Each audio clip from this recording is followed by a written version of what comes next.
Shivam Chhabra respond कीजिएगा। शिवम छाबड़ा, अब कार्यकर्ता यही होगा कि पार्टी अब मजबूत हो, चाहे हारे हुए कैंडिडेट को ही लेना पड़ जाए।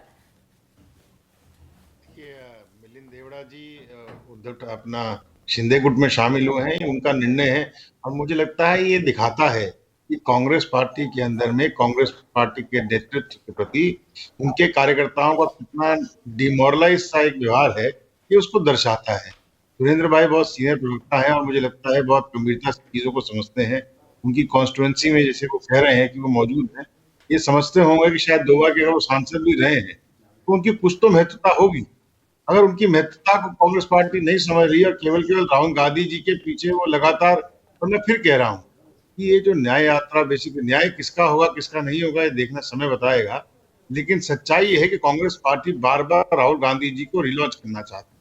पहले उन्होंने एकता यात्रा जब की थी उसके अंदर लॉन्च किए करने का प्रयास किया, आज न्याय यात्रा कर रहे हैं, तो मुझे लगता है एक बार फिर रिलॉन्च करने का उनका एक प्रयास है। लेकिन और इसको ये भी समझना चाहिए कि घमंडिया अलायंस है। कल्पना करिए कि बार बार राहुल गांधी जी के नेतृत्व को बुलडोज करने का काम करते हैं। ये सोचना होगा उनके अलायंस पार्टनर्स को कि साहब वो क्या चाहते हैं।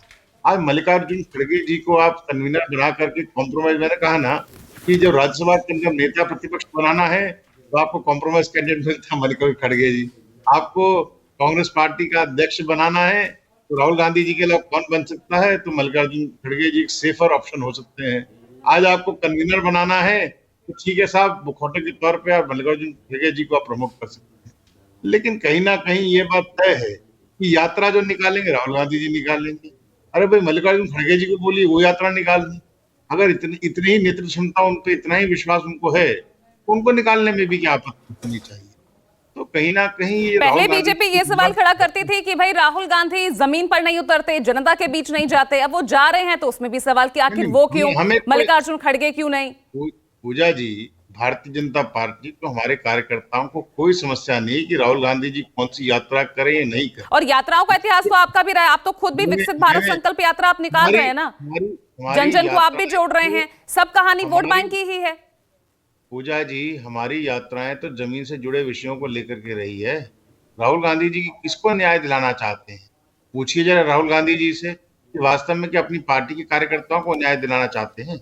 राजस्थान, मध्य प्रदेश, छत्तीसगढ़, तीनों प्रदेशों के जो निर्णय आए हैं, कहीं ना कहीं उन्होंने उनको मुखौटा दिखा दिया। नहीं, वो तो मणिपुर को भी चुना ना, सबसे पहला जो उनका गंतव्य है वो मणिपुर ही है। वो तो सीधा कह रहे हैं कि प्रधानमंत्री वहां नहीं आते।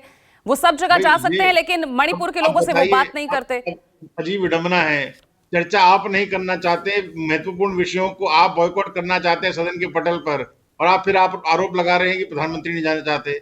देश के होम मिनिस्टर लगातार 30-30 दिन वहां प्रवास करते हैं। एक MOS होम वहां पे 30-30 दिन रहता है। आप उनका बयान नहीं सुनना चाहते, उनकी स्थिति को नहीं समझना चाहते। और मणिपुर की समस्या जो है वो ओवरनाइट तो बनी नहीं। आज कांग्रेस के प्रवक्ता तो इस प्रकार से कह रहे हैं, लेकिन सच्चाई ये है कि ये केवल राजनीतिक रोटियां सेकने के लिए मणिपुर पहुंचे हैं। इनका दीन दुनिया से, मणिपुर से, उत्तर पूर्वी, ठीक है 10 सेकंड सुरेंद्र जी आपको दे रही हूं। सिर्फ राजनीति चमकाना यही मकसद, ये आरोप लगाने शिवम छाबड़ा। 10 सेकंड।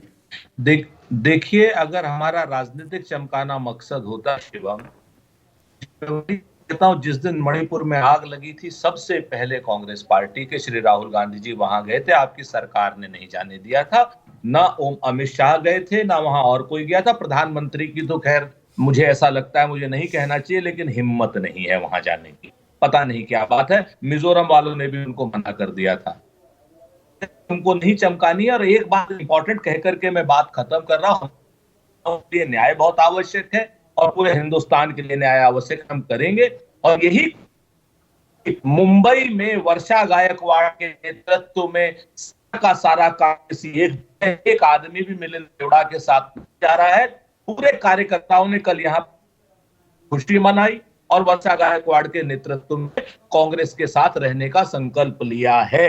यहाँ पर ये हमारा ताकत है। और आप जो भारतीय जनता पार्टी सिर्फ 3 राज्यों के को, तो मैं आपको सिर्फ आखिरी बात कह दे रहा हूं पूजा जी, 9 राज्यों का चुनाव हुआ था 2020 में, जिसमें से 5 हम जीते थे, यानी विपक्षी गठबंधन जीता था, 4 भाजपा जीती है। किस बात का ये लोग खुशी मना रहे हैं? तो 5 राज्य हम जीते, 4 ये जीते। आज की डेट में आखिरी राज्य आप लोग जीत गए तो आप जाकर के ढोल बजा रहे, चूंकि आपका लेकिन मीडिया अब है, तो बारी आपके पास तमाशा है, लोकसभा आपके पास चुनाव की रुपया है ना, और 2019 के नतीजे हम सबने देखे भी। अरे वही मैं आपसे कह रहा हूं, जब हम कर्नाटक जीते थे ना, तो कर्नाटक के जीतने के समय क्या हमने इतना हंगामा किया था कि हम देश जीत गए?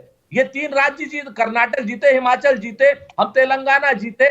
सच ठीक है। बात यह है कि आप इन सारे राज्यों को, राज्यों के चुनाव अलग, लोकसभा के अलग, मोदी नहीं मुद्दे होने हैं। एक चीज जान लीजिए, जितना आप गलतफहमी पैदा कर लीजिए, धर्मांधता पैदा कर लीजिए, सांप्रदायिकता पैदा कर लीजिए, जनता जुड़े हुए मुद्दों पर अगला ठीक है चुनाव सुरेंद्र जी, होगा वक्त थोड़ा सा और कम है मेरे उसमें पास।